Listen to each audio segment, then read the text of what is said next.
আসসালামু আলাইকুম। আজ শুরু করছি আমি তার সন্ধ্যা মালতী পর্ব ৫ শেষাংশ। লেখনীতে টিআরএম সোহাগ। ভার্সিটি সেকেন্ড ইয়ারের এক ঘটনা। এভি আমার কথাটা শোন। আরে আমি ম্যাচে ছিলাম ইয়ার, ফোন চেক করতে ভুলে গিয়েছিলাম, একদমই মনে ছিল না তোর কথা। জেডি এভির পিছু পিছু যায় আর কথাগুলো বলে। রাগে এভির চোখ মুখ লাল হয়ে আছে। গত ৩ ঘন্টা যাবৎ গাড়ি নিয়ে জেডির জন্য অপেক্ষা করেছে ঢাকা ভার্সিটির কার্জন হলের পাশে একসাথে কার রাইডে যাবে বলে। কল দিয়েছে প্রায় 50টা। যদি এভির জায়গায় জেডি হলে 5,000টা কল দিয়ে দিত। এভির মতো মানুষের জন্য 50টা কলই 5 লাখের সমান।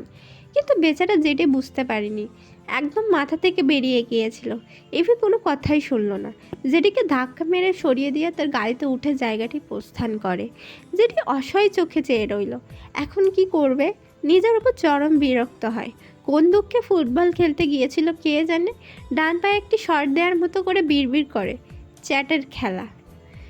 ঘড়ির কাঁটায় তখন রাত 8টা। যেটি অসহায় দৃষ্টিজোড়া চারিদিকে বুলিয়ে নেয়। ডান হাত উঠিয়ে হাত ঘড়িতে সময় দেখল। মাথা উঠিয়ে সামনে তাকালে দেখলো একটি মেয়ে তার দিকে দৌড়ে আসছে। যেটি ভ্রু কুচকে তাকায়। তার থেকে মেয়েটি দ্রুত আর 2 হাত। তখনই জেডি দ্রুত ডান দিকে সরে দাঁড়ায়। এরপর পা মেয়েটির সামনে বাড়িয়ে দিলে মেয়েটি যেটির পায়ের সাথে বেঁধে মুখ থুবড়ে মাটিতে পড়ে যায়। মেয়ে তো আর্তনাদ করে ওঠে। যেটি হাসে। মেয়েটির সামনে হাঁটু গেড়ে বসে দুঃখ পাওয়ার ভান করে বলে, ইস বেশি ব্যথা পেয়েছো ডেয়ার। যেটির মুখে মিথ্যে দুঃখ মিশে, অথচ ঠোঁটের কোণে বাঁকা হাসি। মেয়েটি মাথা উঁচু করে অসহায় চোখে তাকায়। কাঁদো কাঁদো মুখ করে বলে, কিভাবে পড়ে গেলাম বুঝলাম না, আমাকে একটু তুলবে প্লিজ জ্যাক। কথাটা বলার সাথে যেটি মেয়েটির ডান গালে কষিয়ে এক থাপ্পড় মেরে দেয়। মেয়েটি হতভম্ব হয়ে যায়। যেটি রাগান্বিত স্বরে বলে, জ্যাক নাম সবার জন্য নয়। ছেলেটির কণ্ঠে তীব্র রাগ ঝরে পড়ছে। মেয়েটি জেডির দৃষ্টি দেখে ভয় পেল। জ্যাক নাম নিয়ে আর এত রেগে গেল কেন বুঝলো না। কাদা কাদা মুখ করে বলে, তুমি আমাকে মারলে কেন? থেমে যায় জেডির দৃষ্টি দেখে। মিনমিন করে বলে, সরি জেডি। জেডি বা ঠোঁট বাঁকালো। রাগান্বিত মুখে মুহূর্তেই হাসির ছাপ দেখে মেয়েটি অবাক হয়। ওঠার জন্য জেডিকে ধরতে চাইল, কিন্তু বলার সাহস পায় না আর। একটা থাপ্পড় খেয়েই চাপার দাঁত নড়ে গিয়েছে মনে হচ্ছে। মেয়েটি নিজেই ধীরে ধীরে উঠে দাঁড়ায়। জেডিকে চলে যেতে দেখে মেয়েটি দ্রুত জেডির সামনে দাঁড়িয়ে বলে, জেডি তোমার সাথে আমার কথা আছে। জেডি মেয়েটির দিকে একটু ঝুঁকে পড়ে। মেয়েটির সাথে সাথে পিছিয়ে যায়। ঢোক গিলে তাকাই। জেডি ভ্রু নাচিয়ে বলে ফেলো ডেয়ার। মেয়েটি জেডিকে খুব মন দিয়ে দেখে। ফর্সা গালে খোঁচা খোঁচা দাড়ি, ঠোঁট বাঁকিয়ে হাসছে ছেলেটা। মেয়েটি মুগ্ধ চোখে চেয়ে আছে। সে জেডি আর এভির ব্যাচের স্টুডেন্ট। এদের 2 বন্ধুকে ভার্সিটির কে না চেনে। দুজন দেখতে যেমন সুন্দর তেমনি এদের মাঝে বন্ডিং মাশাআল্লাহ। মেয়েটি জেডিকে পছন্দ করে, কিন্তু সে বলার সাহস পাচ্ছিল না। তার কিছু ফ্রেন্ড বলেছিল জেডি নাকি গিয়ে। কারণ আছে অবশ্য। জেডি এভিকে জান বলে ডাকে, সাথে এরকম অনেক উদ্ভট আচরণ করে। মাঝে মাঝে অনেকে কনফিউজড হয়ে যায় এদের সম্পর্কটার নাম আসলে কি এই ভেবে। তাদের মধ্যে জেডির সামনে দাঁড়িয়ে থাকা মেয়েটির ধারণাও সেম ছিল, কিন্তু এই ভুল আজ ভেঙেছে। সে খুব ভালোভাবে শুনেছে জেডি মানুষটা এরকম, অন্তত এভির প্রতি ভীষণ পজিটিভ। এর পিছনের কারণ তার জানা না, তবে এইটুকু জানে এভি জেডি ভীষণ ভালো বন্ধু। মেয়েটি মিনমিন করে বলে, আমি কি তোমাকে বলে ডাকতে পারি? জেডি সোজা হয়ে ফোনে এভিকে ট্রাই করেছিল, কল রিসিভ হয় না। মেয়েটির প্রশ্নে সে দৃঢ় কণ্ঠে বলে, নো। কেন? জেডি রেগে তাকায়। থাপ্পড়টার কথা মনে পড়তে মেয়েটি ঢোক গিল। মিনমিন করে বলে, আমি শুনেছি তুমি আর এভি অনেক ভালো ফ্রেন্ড। জানি তোমার গার্লফ্রেন্ড নেই আর তুমি বিয়ে করার জন্য মেয়ে খুঁজছো, এটাও জানি। বিয়ে করার জন্য মেয়ে খুঁজছে কথাটা শুনতেই জেডির মুখ থমথমে হয়ে যায়। মেয়েটি শান্ত জেডিকে দেখে সাহস করে বলে, আমি তোমাকে পছন্দ করি, তুমি কি আমাকে বিয়ে করবে জেডি? জেডি ভ্রু কুচকে তাকায়। শয়তানি হাসি হেসে বলে, রিয়েলি? মেয়েটি ঢোক গিলে বলে, জেডি গলা ঝেড়ে বলে, গুড, কবে বিয়ে করতে চাও? মেয়েটি খুশি হলো, ভাবলো জেডি সত্যিই তাকে বিয়ে করবে। উত্তর দেয়, তুমি যখন বলবে তখনই, এখন বললে এখনই। জেডি মেয়েটির দিকে 2 পা এগিয়ে আসে। মেয়েটির চোখে চোখে রেখে হাসে।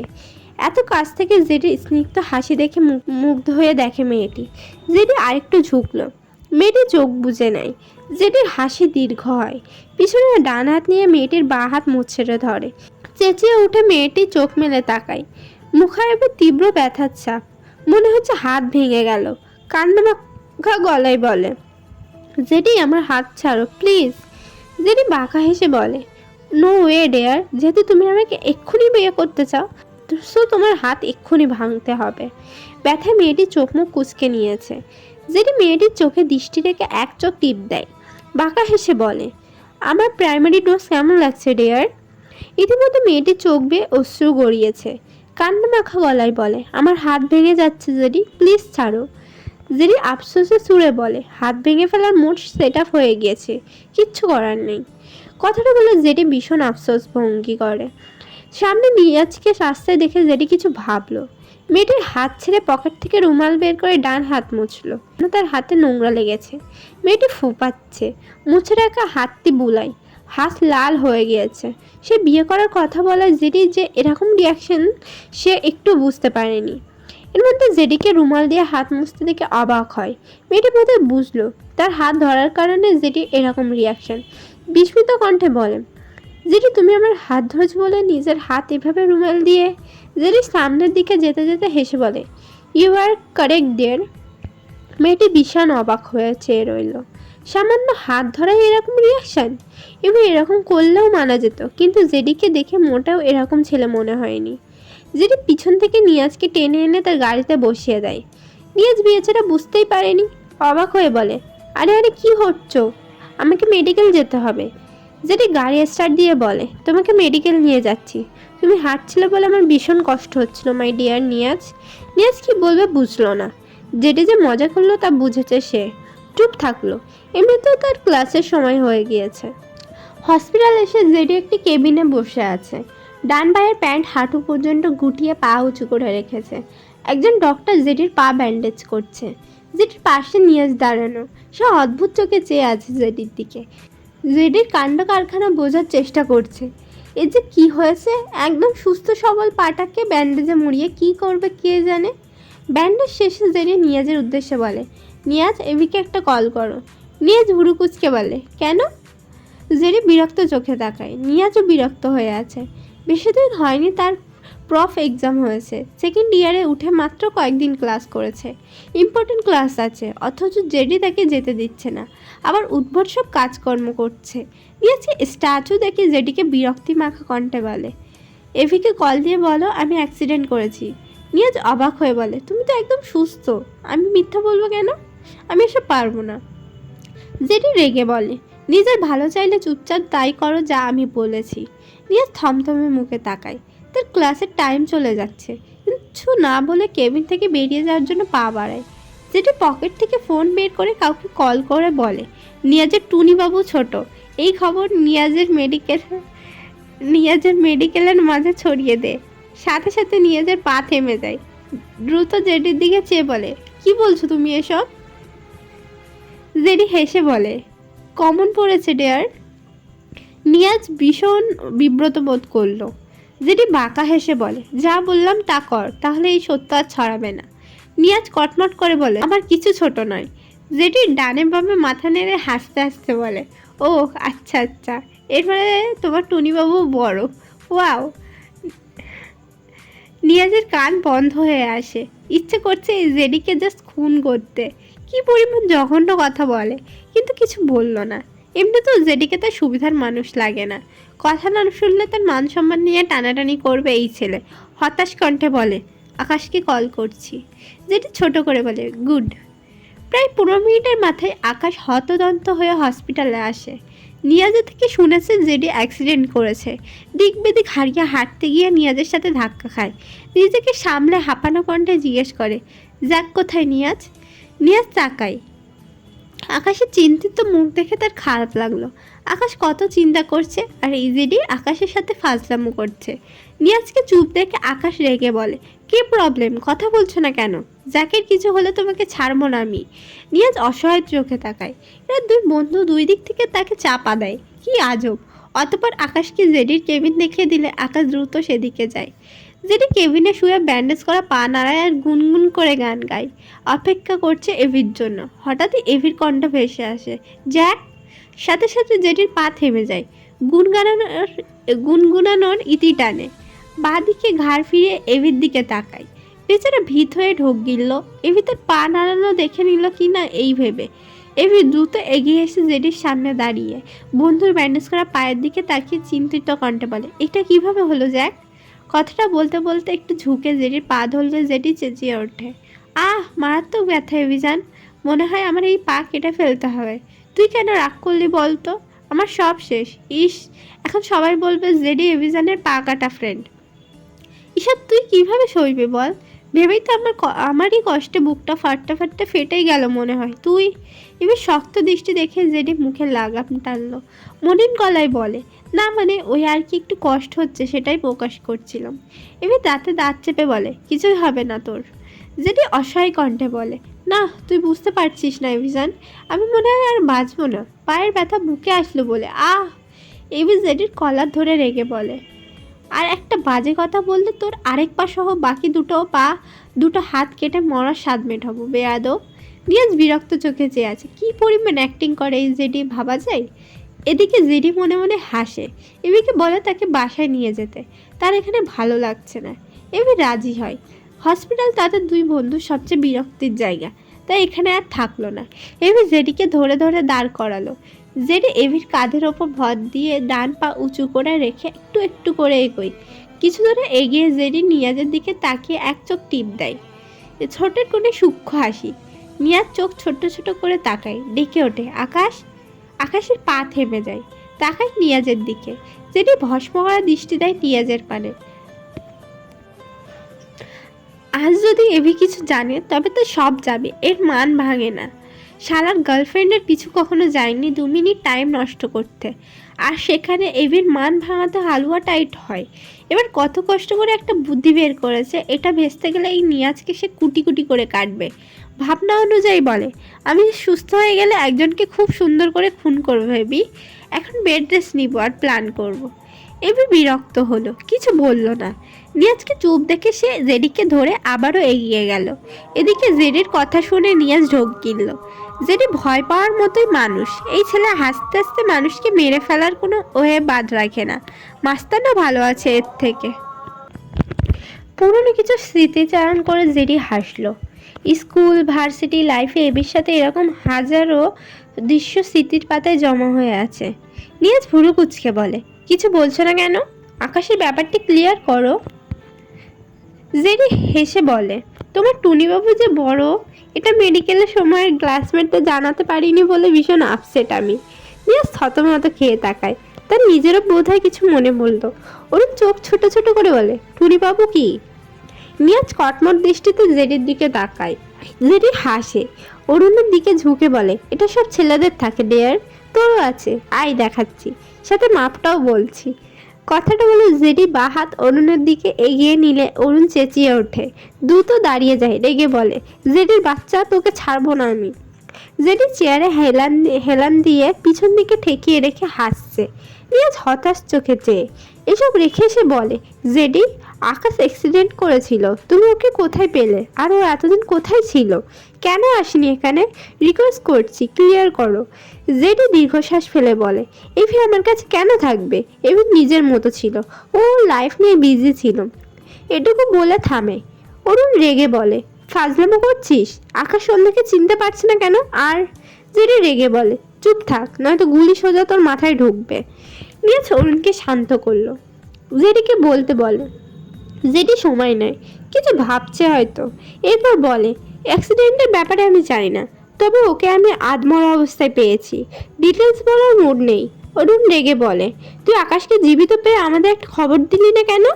অরুণ কথা শুনে জেডি ভুরু কুচকে তাকায়, হঠাৎই শব্দ করে হেসে ফেলে। ডান পা বা পায়ের ওপর তুলে ডান হাত মুষ্টিবদ্ধ করে কপালে ঠেকিয়ে হাসে। প্রায় 3 মিনিটের মাথায় তার হাসি সংকুচিত হয়ে আসে। ইতিমধ্যে চোখে মুখে ক্রোধ জমাট বেঁধেছে। অরুণের দিকে চেয়ে রাগান্বিত স্বরে বলে, রিয়েলি? যারা আমাকে আর এভিকে আলাদা করার জন্য এত কিছু করেছে, তাদের কাছে আমি আমার এভির খোঁজ দিব? How funny! আমার সাধ্য থাকলে এভিকে কখনোই তোদের কাছে ফিরতে দিতাম না, কখনোই না। এটুকু বলে জেডি চোখ বুজে দুবার শ্বাস নেয়। নিজেকে শান্ত করে চোখ মিলে শীতল কণ্ঠে বলে, তোর মরার ভয় করে না অরুণ? জেডির বলার ধরন অদ্ভুত। অরুণ ঢোক গিলল, নিয়াজও কিছুটা ভয় পেল। জেডি অরুণের ভীত মুখে দেখে আবারও উচ্চস্বরে হেসে দেয়। অরুণ নিজেকে সামলে বলে, আমি মরার ভয় করি না জেডি, অন্তত তোর হাতে তো নয়ই, কারণ আমি জানি তুই আমাকে আর আন্টিকে কখনোই মারবি না। যেটি থমথমে মুখে তাকায়, শক্ত গলায় উত্তর করে, তুই আর তোর আন্টি এভির রিলেট না হতি, তোরা মরলে যদি এভি কষ্ট না পেত, আই সোয়ার তোদের দুজনকে ঠিক কত টুকরো করতাম কল্পনা করতে পারতি না। অরুণ অবাক হলো না, কারণ উত্তরটি তার মনের মতোই হয়েছে। নিয়ে দীর্ঘশ্বাস ফেলল। জেরির বলার কথার পিছনে কারণগুলো সে জানে। সামান্য অবাক হলো আকাশের প্রতি এখনো জেরির সেই একই চিন্তাধারা দেখে। জেরির উদ্দেশ্যে সে বলে, তুমি একটুও বদলাওনি। যেটা তাকালো নিয়াজের দিকে, মুখটা মলিন হয়, কোনই পর্যন্ত গোটানো শার্টের হাতা আর একটু ওপরে উঠায়, বুকের কাছে দুটো শার্টের বোতাম খুলে পিছন থেকে হেলান দিয়ে চোখ বুজে নেয়, হাসলো খুব সামান্য, কান্তি সুরে আওড়ায়। বাট এভি বদলে গিয়েছে, গত 7 বছর আগে হঠাৎ বদলে গেল, কি আজব। অরুণ বলতে নাই তোর মতো। নিয়াজ অরুণকে থামিয়ে দেয়। যেটি তাকায় অরুণের দিকে, কিছু বলল না। নিয়াজ বলে, আকাশের ব্যাপারটি ক্লিয়ার করতে। যেটি নিয়াজের দিকে তাকিয়ে মৃদু স্বরে বলে, ফার্স্টে এভি আমাকে চিনতো না, মাঝে মাঝে চিনতো, ভালোভাবে কথা বলতো, আবার মাঝে মাঝে চিনতো না, যেন আমাকে চেনে না, আমি ওর অপরিচিত। রাগ করে নয়, একদম সত্যি অপরিচিতদের মতো বিহেভ করতো। এভাবে কয়েক মাস গিয়েছে। রিসেন্টে ও একদম আগের মতো বিহেভ করা শুরু করলো। ফার্স্টে আমার সাথে ঝামেলার কথা মেবি মনে ছিল না, রিসেন্ট মনে পড়েছে। অরুণ ভুরু কুচকে বলে, মনে পড়লেও সন্ধ্যাকে চেনে না কেন? যেটি বিরক্ত হয়ে বলে, কারণ এভির কোনো মেয়েকে চেনার কথা নয়, ফালতু কথা বলে আমার রাগ বাড়াবি না বলে দিলাম। অরুণও বিরক্ত হলো। মাঝখান থেকে নিয়াজ বলে, বুঝেছি, আকাশের অ্যামনেসিয়া উপসর্গ দেখা দিয়েছে, রিসেন্ট কিছু স্মৃতি নষ্ট হয়ে গিয়েছে, মানসিক আঘাত বা মাথায় আঘাত পেলে এই উপসর্গ দেখা যায়। এবার অরুণ অনেক কিছু বুঝলো। আসমাই নওয়ান কিছুক্ষণ আগে তাকে কল করে বলেছিলেন আকাশ গত প্রায় 3.5 বছর আগের কথা বলছে। এর মানে গত 3.5 বছর আগে আকাশ আসমানি নওয়ানের সাথে রাগ করে ইংল্যান্ড গিয়েছিল, এটা তার মাথায় আছে। এরপরে সব স্মৃতি নষ্ট হয়ে গিয়েছে, এই জন্য কিছু মনে নেই আকাশের, এমনকি তার বাবার মৃত্যু পর্যন্ত মনে নেই। একে একে হিসাব মিললে অরুণ শুকনো ঢোক গিলল। এখন সন্ধ্যার কি হবে? আকাশ আবারও আগের মতো হয়ে গিয়েছে। ও কার কথা শুনবে, কার কথা মানবে? অরুণ জেদির উদ্দেশ্যে বলে, তোর অনুপস্থিতিতে আকাশ যথেষ্ট ভালো হয়ে গিয়েছিল, তুই সাথে থেকে আবারও ওকে কী বানিয়েছিস? জেডি রেগে বলে, এভিকে আমি 3 বছর আগে যেমন দেখেছি আজও সেম দেখছি। তাছাড়া এভির মতো ও কারো কথা শুনলে সবার আগে আমার কথাই শুনতো। অরুণ মানে না, তুই আসলেই খুব খারাপ। বাকিটুকু শেষ করার আগেই জেরি পিস্তল বের করে অরুণের পায়ের পাশে একটি গুলি করে দেয়। অরুণ লাফিয়ে ওঠে। নিয়াজও ভয় পেয়েছে। অরুণকে গুলি লাগেনি বিধায় স্বস্তির নিঃশ্বাস ছাড়লে। জেরি ক্যাফে থেকে বেরিয়ে যেতে বলে, পরের বার ছাড় পাবি না, এভির অজুহাতেও না, মাইন্ড ইট। আর নিয়াজ কান খুলে শুনে রাখো, এভির চোখে লেন্স পড়াবে না, কথার হেরফের হলে। এটুকু বলে জেডি পিছু ফিরে উদ্ভট এক হাসি দেয়, এক চোখ টিপে দিয়ে বলে, বুঝেছো ডেয়ার? এরপর জেডি ক্যাফে থেকে বেরিয়ে যায়। নিয়ে শান্ত হয়ে ভাবনায় ব্যস্ত। আকাশের সোনালি চোখ জেডির পছন্দ বলে আকাশ চোখে লেন্স পড়ে। আসমানি নয়ন জেডির অস্তিত্ব মুছতে ছেলেকে অন্ধ বানাতেও রাজি। আর জেডি ভয়ঙ্কর মানব বলা যায়, তবে জেডি এভির জন্য অনেক কিছুই সয়ে নেয়। কথাগুলো ভেবে নিয়াজ দীর্ঘশ্বাস ফেলে। সৌম্য ফলমূল হাতে নিয়ে বাসার ভেতর প্রবেশ করে। ডাইনিংয়ে সবাইকে চুপচাপ বসে থাকতে দেখে এগিয়ে আসে, দাঁড়ায় সন্ধ্যার সামনে। সন্ধ্যাকে নিঃশব্দে চোখের জল ফেলতে দেখে সৌম্য বিচলিত হয়। কেঁদে কেটেই তার বোনের শরীর এত খারাপ হয়েছে। হাতের ব্যাগগুলো ইরার হাতে দিয়ে দ্রুত বোনের পাশে বসে।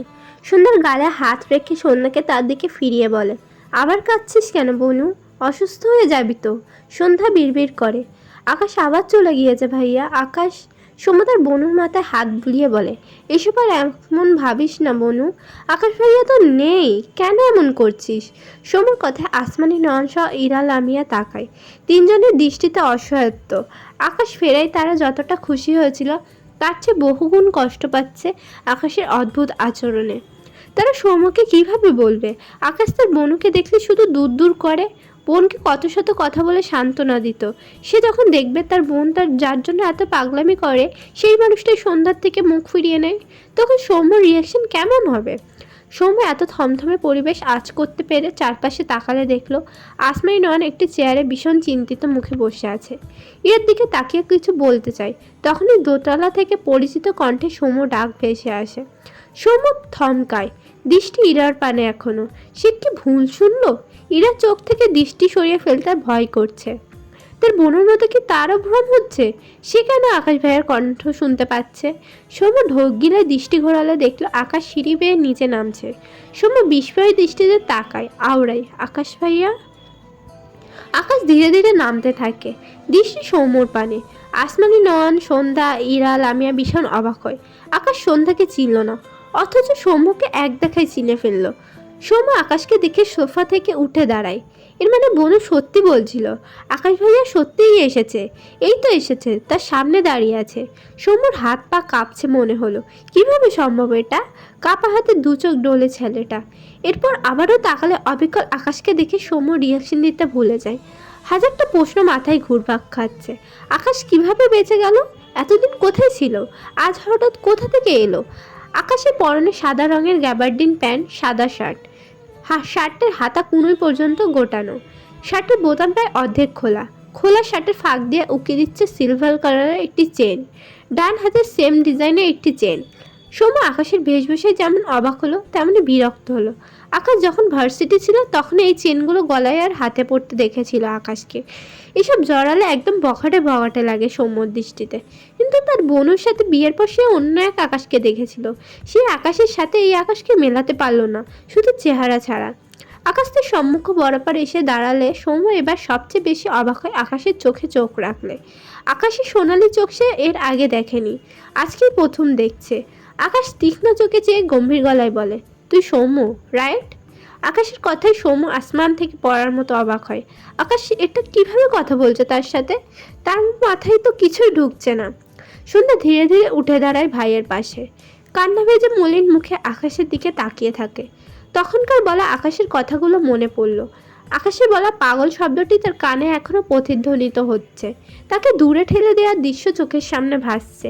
এই মানুষটা একদিন তাকে একবার জড়িয়ে ধরার জন্য কত পাগলামি তাই না করতো, তাকে দেখার জন্য কত ছটফট করতো, সোনা বউ ছাড়া ডাকতো না। সেই মানুষটাই আজ থেকে দূর ছাই করে। মেয়েটা এসব কি করে মানবে? সন্ধ্যার চোখ যারা ভরে ওঠে।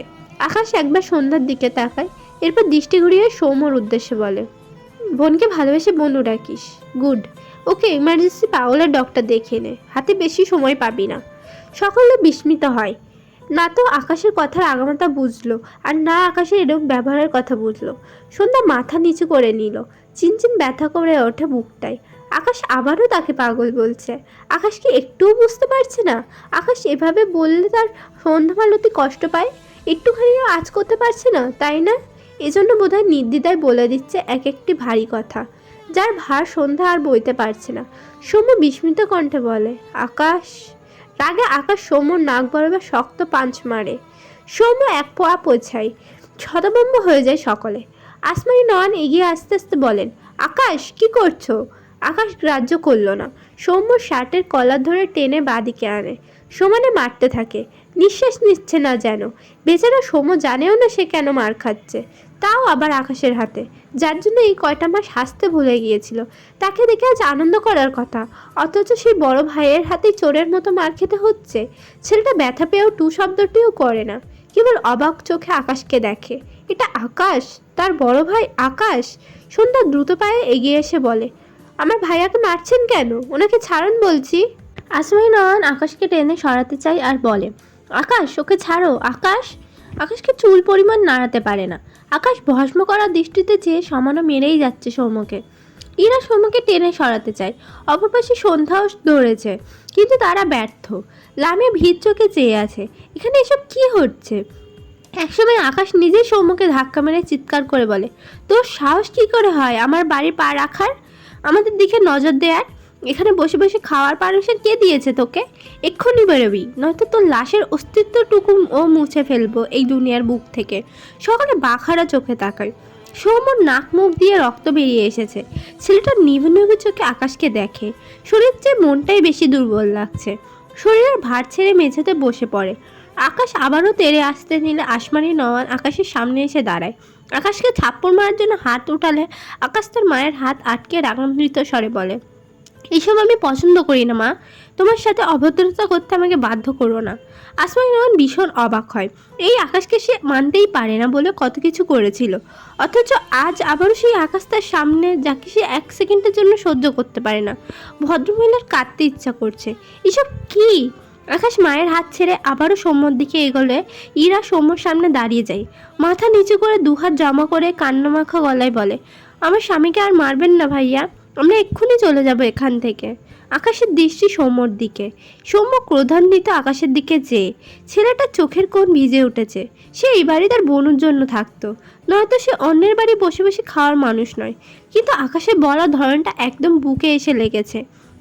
তার বোনের স্বামী সেই আকাশ আর নেই। সে তাকে ছোট ভাই হিসেবে কত আদর করতো, আর ইনি নিজের ভাগ্যের ওপর আজ আবারও উপহাস করলো সৌম্য নিজেই। রাগান্বিত আকাশের দিকে চেয়ে মলিন হেসে বিড়বিড় করে, জানতাম সৌম্য সৌভাগ্যের পাতা উল্টাবে, তবে সেই সময়টা যে এত দ্রুত আসবে ভাবিনি। ক্ষণিকের সৌভাগ্যে একটু জোরে একটা বড় ভাই পেয়েছিলাম, সবশেষে ভাগ্যের নির্মম পরিহাসে আজ সেটাও হারালাম। সৌম্য ধীরে ধীরে উঠে দাঁড়ালো।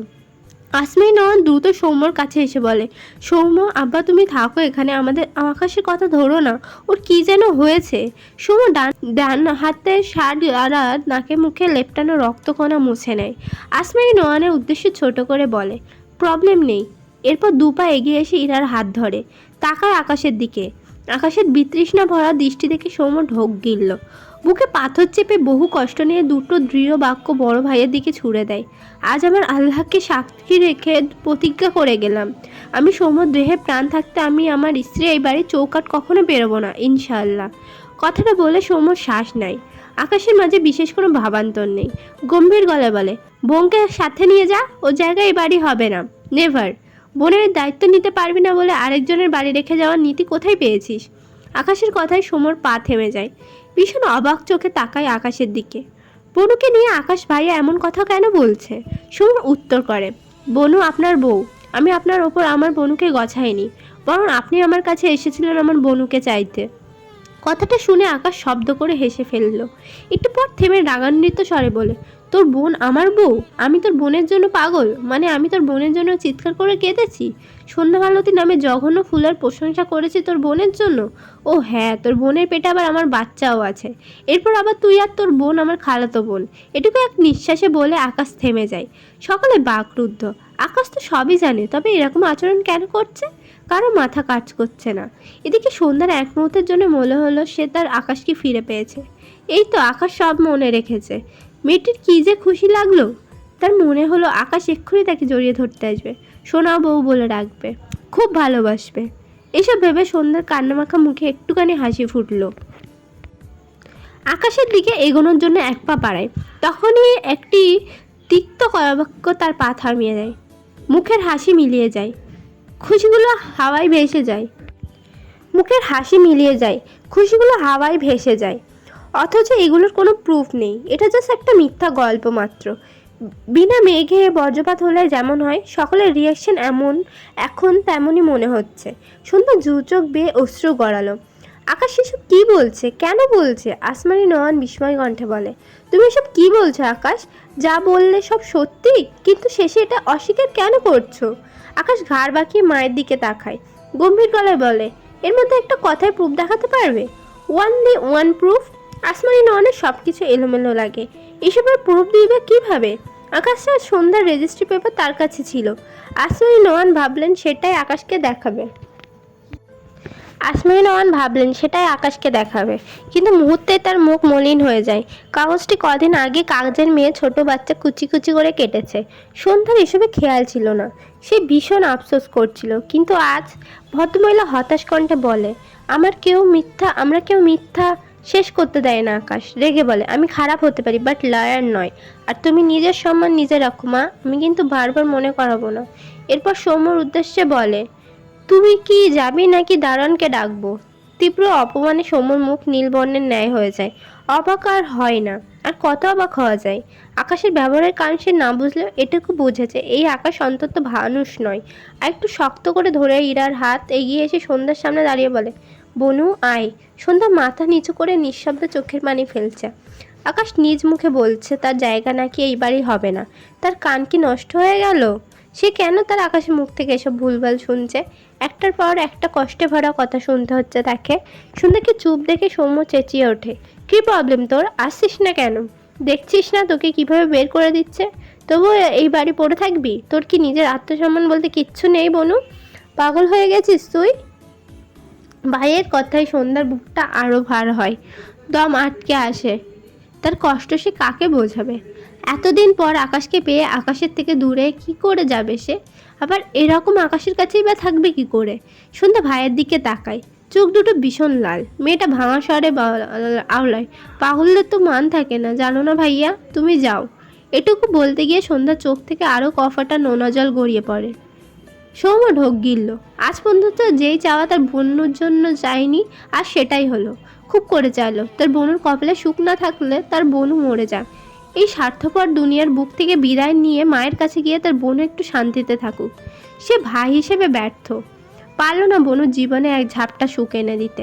এর চেয়ে তার প্রাণের বনুর মননই সয়। আসমাই নয় সন্ধ্যার পাশে দাঁড়িয়ে বলে, আমার বাড়িতে আমার মেয়ে থাকবে, এখানে কারো কথা শুনে আমার মেয়েকে দূরে সরিয়ে দিতে পারবো না আমি। মায়ের কথায় আকাশ বিরক্ত হলেও চুপ থাকলো। আসমাই নওয়ান সৌম্যকে থাকতে বলতে গেলে সৌম্য ভাঙাই বলে, আমার বনুকে দেখে রাখবেন। কথাটা বলে সৌম্য আর এখানে দাঁড়ালো না, আর না তো কারোর দিকে তাকালো। ইরার হাত ধরে খালি হাতে বেরিয়ে গেল বাড়ি থেকে। ডান হাতে ঝাপসা চোখ জোড়া ডলে নেয় ছেলেটা, আবারও দৃষ্টি ঝাপসা হয়। পাশে ইরা নিঃশব্দে চোখের পানি ফেলছে। এতদিন মনে পুষে রেখেছিল তার এক বড় ভাই ছিল, যে তাকে ভীষণ ভালোবাসতো। আর আজ তাকে জানতে হবে তার সেই বড় ভাই তাকে বিন্দুমাত্র ভালোবাসে না। বুকের বাঁ পাশটা ব্যথায় জর্জিত হয়। বাঁ হাতে ইরাকে জড়িয়ে নিয়ে হাঁটতে হাঁটতে ভাঙা গলায় বলে, আমার আর বনু জীবনে সুখ নেই রে ইরাবতী। আজ প্রথমবারের মতো তোমাকে আমার জীবনের সাথে জড়িয়ে ভীষণ আফসোস করছি। তোমার সুখ প্রাপ্য ছিল, যা আমার কাছে একদম ক্ষণস্থায়ী। ইরা হু হু করে কেঁদে ওঠে। সৌম্য দাঁড়ালো না, ঝাপসা দৃষ্টি নিয়ে এগোলো। এই ত্রিসীমানায় দাঁড়ালেও তার নিজেকে কীটের চেয়েও মূল্যহীন লাগছে। সন্ধ্যা দরজা ধরে দাঁড়িয়ে আছে, দৃষ্টি সৌম্য আর ইরার পানে, যাদের এই স্থান ত্যাগ করতে বড্ড তারা। সন্ধ্যা দরজায় মাথা ঠেকিয়ে রেখেছে, দু চোখ বেয়ে অনর্গল নোনা জল গড়িয়ে পড়ছে। সৌম্য যখন বলেছে সেই বাড়ি আর আসবে না, এর মানে সে সত্যিই আসবে না। সন্ধ্যা জানে ছোট থেকে কত যত্নে তার ভাইয়া তাকে মানুষ করেছে, কত আদর দিয়ে বড় করেছে, নিজে না খেয়ে তাকে খাইয়েছে। সেই বাবা মা রূপী ভাইকে তার স্বামী কত অপমান করলো। সন্ধ্যার বড্ড কষ্ট হলো। দেখতে দেখতে সৌম্যরা দৃষ্টি আড়াল হয়ে যায়। সন্ধ্যার কান্নার বেগ বাড়ে। সে কিছুই ভাবতে পারছে না। সে তো অনুভব করছে তার ভীষণ কষ্ট হচ্ছে। এই জীবনের ওপর মেয়েটার বড্ড তৃষ্ণা জন্মেছে। দুর্বল ক্ষত মনটা আজ নিজের মরণ বড্ড প্রয়োজন বোধ করলো। ভেতরে আসমাই নওয়ান মাথায় হাত দিয়ে বসে আছেন। কিছুক্ষণ আগে ঘটে যাওয়া ঘটনা তার মাথা জ্যাম করে রেখেছে। কি করবেন, কি করা উচিত কিচ্ছু বুঝতে পারছে না। পাশে লামিয়া, মেয়েটা বান্ধবীর জন্য একটু পরপর চোখের জল ফেলছে। সত্যিই তার বান্ধবীর কপাল পোড়া। সন্ধ্যা এখনও দরজা কাছে দাঁড়িয়ে আছে, দরজার সাথে মাথা ঠেকিয়ে রেখেছে। চোখের বাঁধ এখনো থামেনি। দৃষ্টি তার থেকে কিছু দূরে দাঁড়ানো আকাশের দিকে, যে মনের সুখে সিগারেট ফুঁকছে, যেন ভীষণ ভালো একটি কাজ করেছে। বা হাত প্যান্টের পকেটে গুজে রাখা, ডান হাতে জ্বলন্ত সিগারেট। ইতোমধ্যে পুরো এক প্যাকেট সিগারেট শেষ করেছে, এখন লাস্ট সিগারেট ফুঁকছে। শুধু খুব মনোযোগ দিয়ে আকাশকে দেখছে। আকাশকে সে জীবনে একবার সিগারেট খেতে দেখেছিল, তবে একটা মাত্র, তাও আবার অর্ধেক। অথচ আজ আকাশ একটার পর একটা সিগারেট পোড়াচ্ছে। সন্ধ্যা বিড়বিড় করে, আপনি কে বলুন তো? আমার আকাশ তো এত অমানুষ নয়। কথাটা সন্ধ্যা নিজের কাছেই ঠিক লাগলো না। এটা আকাশ না হলে আসমাই নয়নকে কীভাবে চিনত? আকাশ শুধু তাকেই চেনে না, বাকি সবাইকে চেনে। মেয়েটার চোখ বেয়ে আবারও অশ্রু গড়ায়, ঠোঁট নাড়িয়ে আওড়ায়। মানুষ পরিবর্তনশীল, কথাটা তবে মিথ্যা নয়। আকাশ মাত্র এদিকে ফিরেছিল, তখনই সন্ধ্যার ঠোঁট নাড়ানো তার চোখে পড়ে। অবাক করা কাণ্ড, আকাশ সন্ধ্যার কথা একটু শুনতে পায়নি, কিন্তু ঠোঁট নাড়ানো দেখে লাইনটা স্পষ্ট বুঝতে পেরেছে। আকাশ নিজের কাণ্ডে নিজেই অবাক, এটা কিভাবে সম্ভব? ঠোঁটের ফাঁকে এখনো সিগারেট, দৃষ্টি সন্ধ্যার পানে, মুখাবে অবাকের রেশ।